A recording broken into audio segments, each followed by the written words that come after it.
Let me give you a preview and then we'll walk through this together.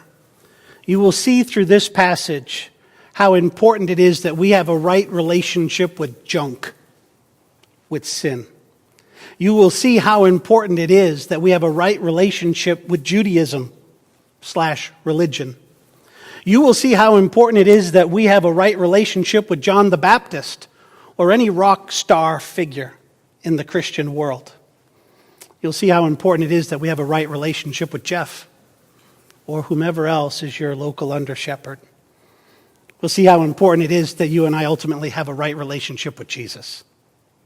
We'll see this through the 3 sections of the text, which, like last week in many areas of the Bible where we look at narrative, we're going to see context, we're going to see conversation, and then we're going to see commentary. And I tell you up front, in the conversation, we're going to see it speak to religion, rejection, and reaction. The one timeless truth, hear me, friends, you better make sure that you are following the leader.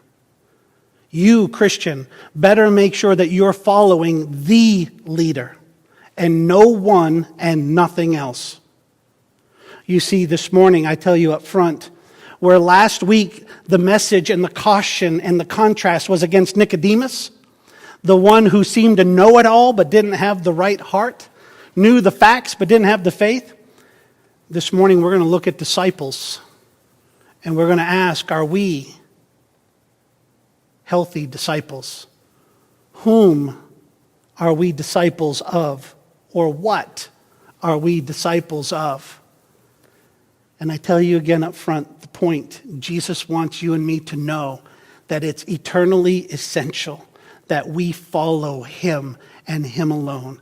And to the extent that others and organizations enhance and strengthen that, praise God. And when they don't, we won't. Hear me, friends, because some of you have been led astray by wolves in sheep's clothing before. Some of you today may be in the midst of being led astray by wolves in sheep's clothing. The message today is going to go to those who are in the church. Instead of being Nicodemus, who's the expert, confused leader, we're now going to look at disciples who are sincere and genuine, but who can get caught up in improper priorities.